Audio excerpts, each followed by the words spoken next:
Assalamualaikum warahmatullahi wabarakatuh. Selamat pagi dan salam sejahtera untuk kita semua. Kita akan melanjutkan materi tentang lingkungan dan tingkah laku ternak. Pekan lalu kita sudah berdiskusi terkait lingkungan ternak. Sekarang kita coba lebih fokus ke tingkah laku ternak. Peran etologi ternak untuk kesuksesan peternakan adalah bahwa dengan mengetahui tingkah laku ternak, maka akan dapat diketahui prinsip dasar budidaya yang melibatkan masalah pakan, perkembangbiakan, dan tata laksana pemeliharaan. Dengan diketahuinya prinsip dasarnya dalam budidaya atau pemeliharaan ternak, maka pengetahuan ini bisa menjadi jembatan menuju peningkatan produksi, pengetahuan kualitas ternak dan kesejahteraan ternaknya. Apabila ini kita bisa penuhi, maka ternak itu akan optimal produktivitasnya. Tingkah laku ternak adalah sikap atau reaksi terhadap stimuli atau rangsangan tertentu yang berasal dari luar maupun dari dalam tubuh ternak, atau bagaimana ia beraksi terhadap lingkungannya. Secara singkatnya, tingkah laku ternak adalah gerak-gerik ternak sebagai akibat dari lingkungannya. Berbagai macam tingkah laku ternak itu tergantung spesies dan lingkungannya. Spesies dan lingkungannya itu masing-masing mempunyai respon. Ternak spesies itu mempunyai respon terhadap lingkungannya itu berbeda-beda. Sedangkan tujuan atau goals-nya adalah best and efficient management, agar produktivitasnya bisa optimum.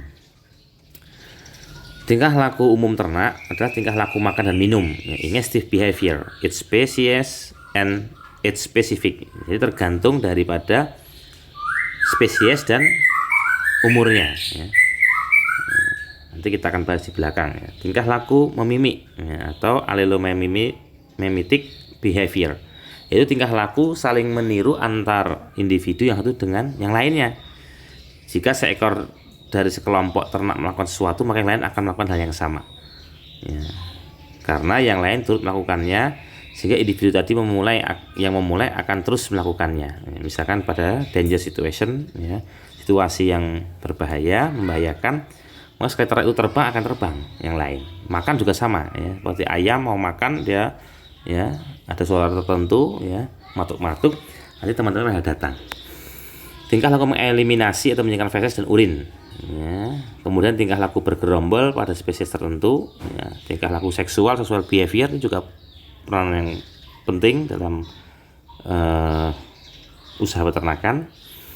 Tingkah laku asuh-asih, caregiving and care seeking, mother young behavior, ini juga punya peran yang besar, nanti kita akan bahas di belakang. Tingkah laku menyerang atau berkelahi, tingkah laku investigatif, keingintahuan.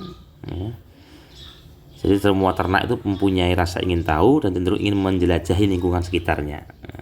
Dengan apa? Dia use indranya, penglihatan, pendengaran, penciuman, perasaan, perabaan.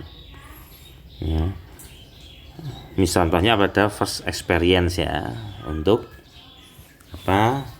pengalaman pertamanya. Tingkah laku mencari perlindungan, ingestive behavior,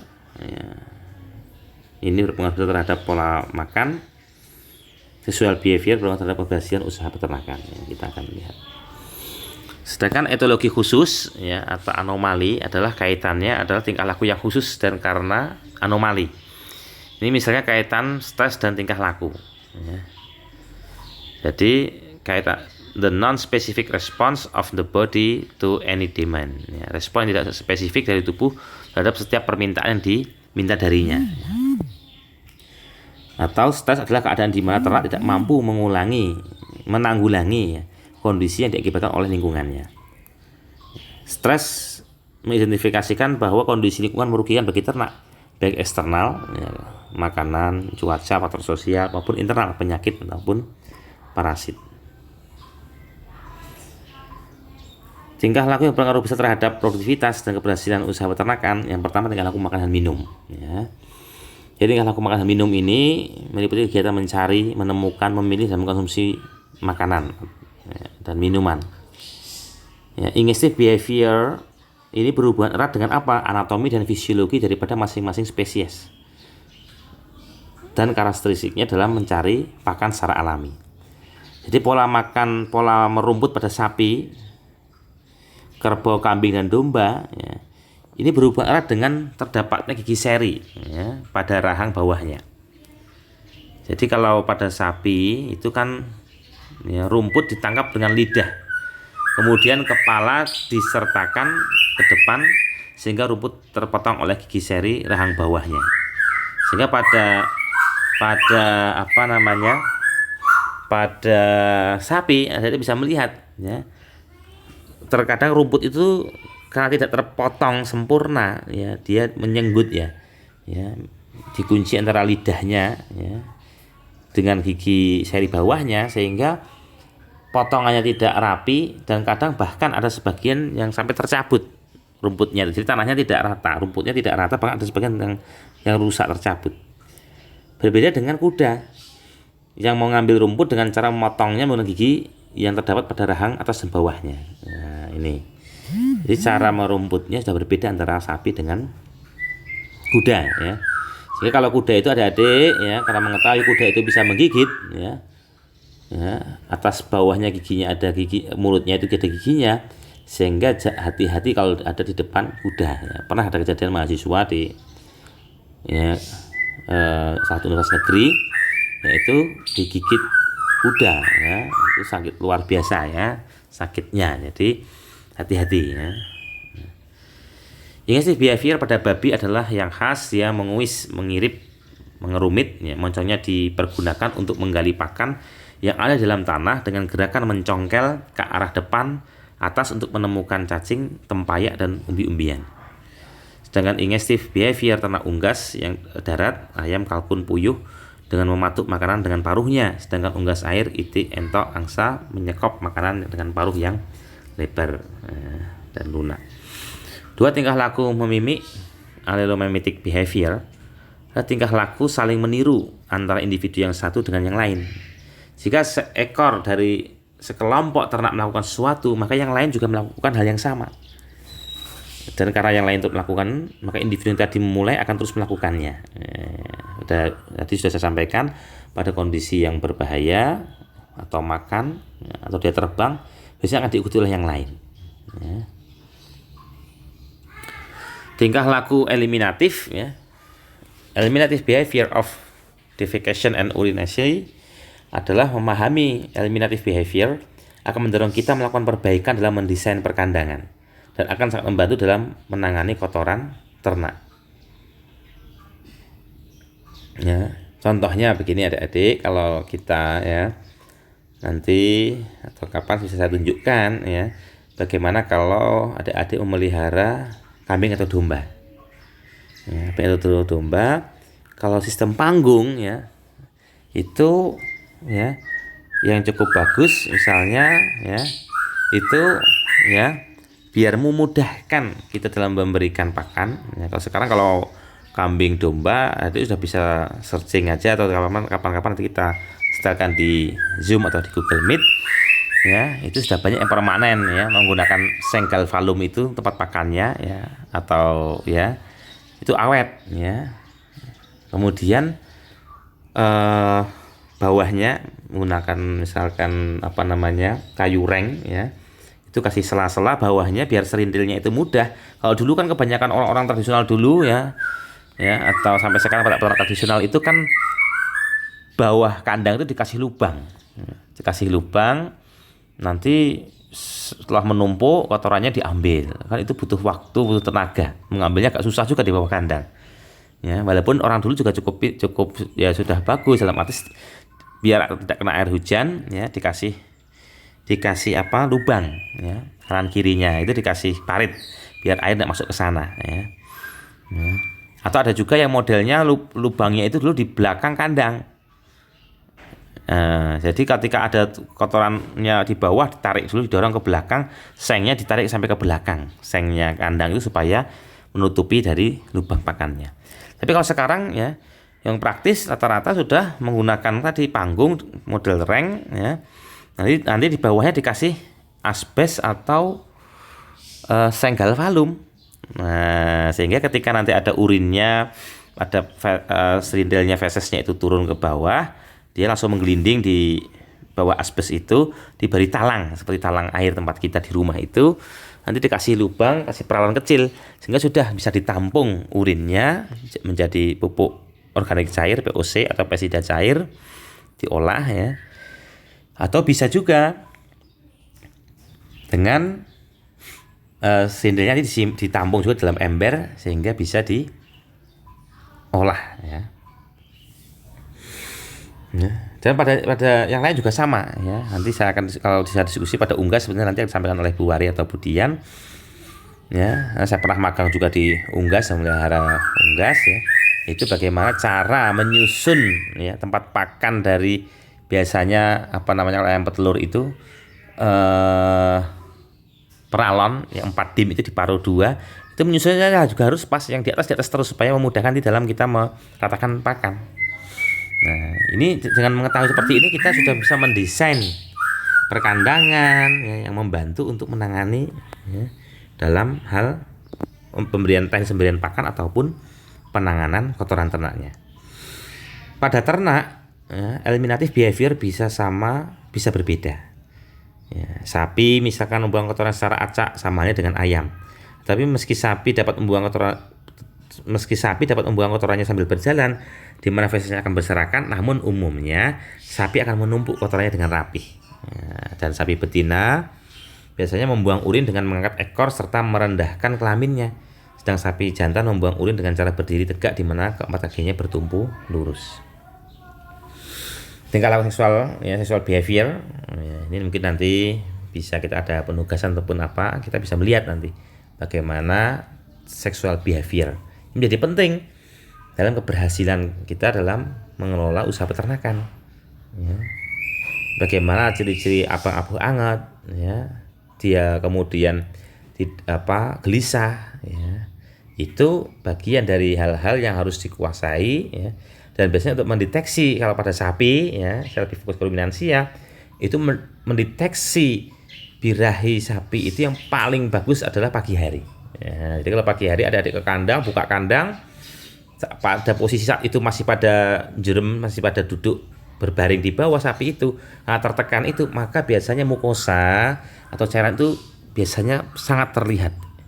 Nah, ya, itu dengan seperti itu Anda bisa dengan mudah mengidentifikasi, dan Anda bisa memberikan insentif kepada staf karyawan Anda, anak kandang Anda ya, siapa yang bisa menunjukkan melaporkan sapinya birahi, maka Anda kasih ya reward ya, 10.000 misalkan ya. Ya itu karena biar mereka semangat pagi hari siapa duluan ke kandang mengontrol itu ya.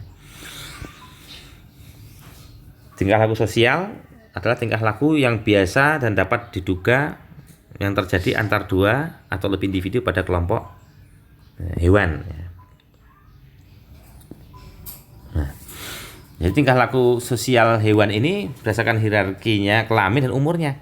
Jantan dengan jantan ya, hierarkinya adalah dominasi yang tinggi terendah, daerah bagi subordinasi. Jantan-jantan betina hubungan seksual, hubungan dominasi juga. Jantan dengan anak penjagaan, tapi terkadang tidak peduli, bahkan kejaman. Ini kan kita bisa ya mengambil tindakan nantinya. Betina dengan betina berkelompok ya. Betina anak pemeliharaan, pelindung, menyusui, tapi ada juga tidak peduli ya. Jadi maksudnya begini, kalau jantan dengan jantan ada dominasi, berarti harus ada, kalau tipenya memang gen tarungnya besar seperti domba Garut dan sebagainya, itu biasanya harus dipisah ya.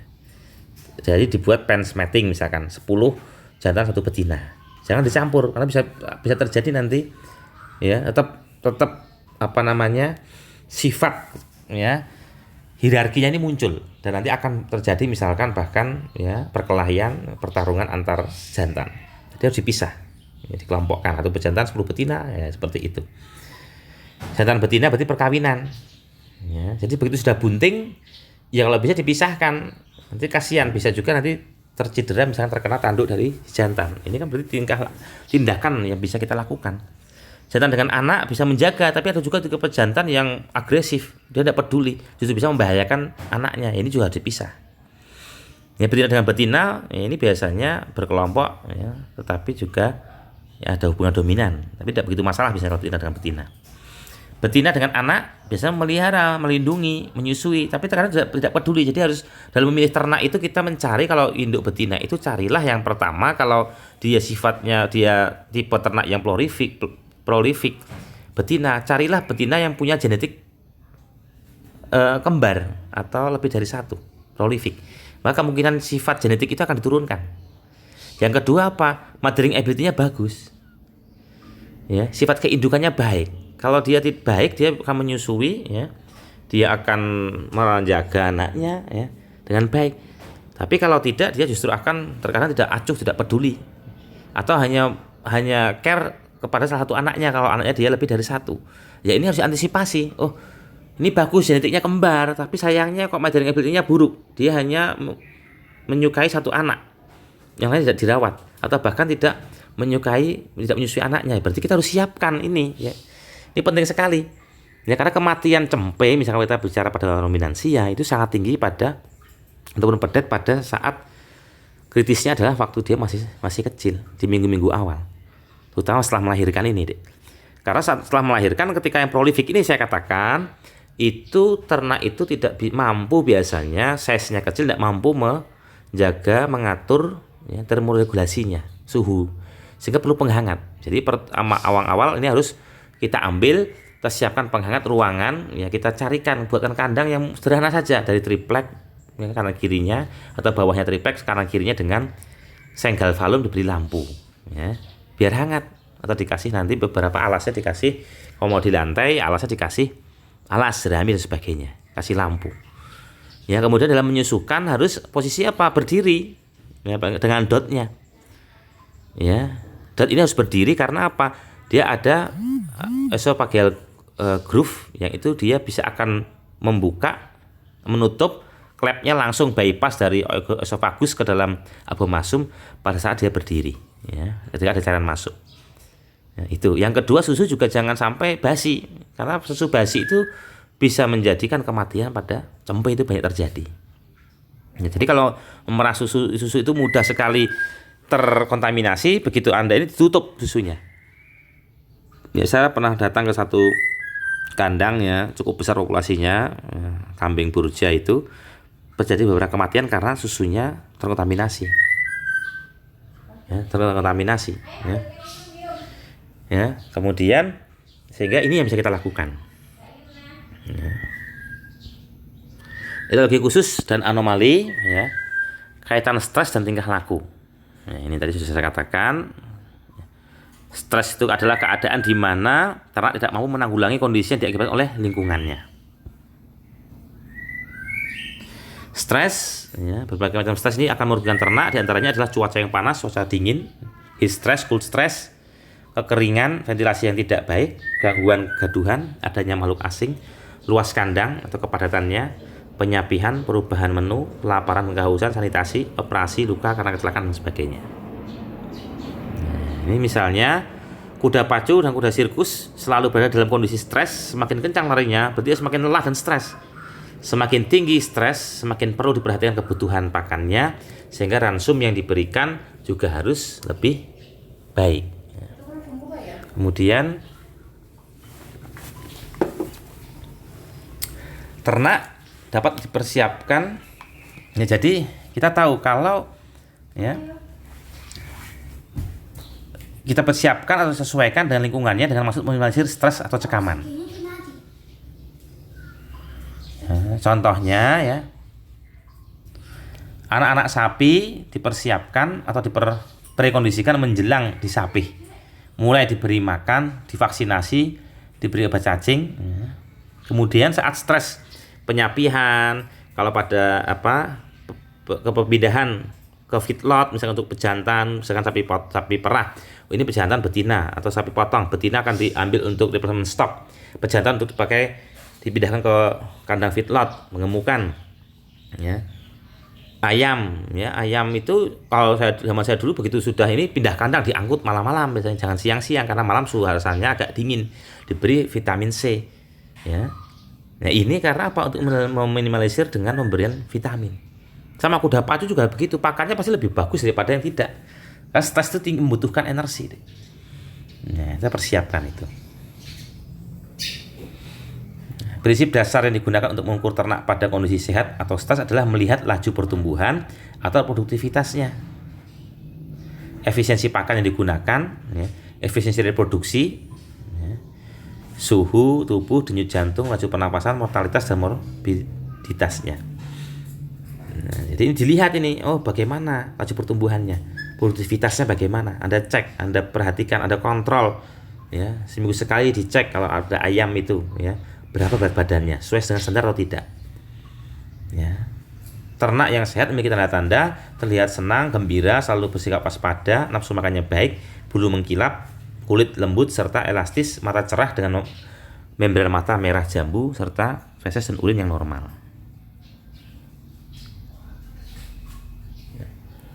Tingkah laku abnormal atau anomali pada ternak. Beberapa tingkah laku pada ternak yang bermanfaat dari alam bebas kemungkinan tidak dapat disesuaikan atau maladaptif oleh ternak tersebut dalam lingkungan buatan.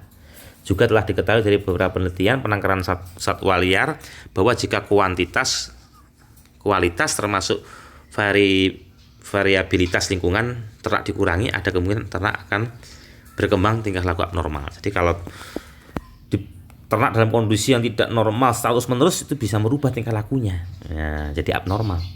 Mengurung ternak dalam kandang yang terbatas ruang space-nya sering mengakibatkan perubahan habitat dan interaksi sosialnya.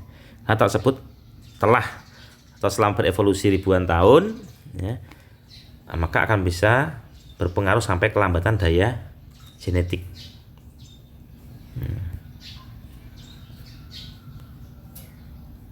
Baik, ya. Tingkah laku homoseksual, ya, biasanya contohnya umumnya terdapat pada ternak dewasa yang dikurung bersama-sama dalam satu kandang, ya, pada jenis kelamin yang sama.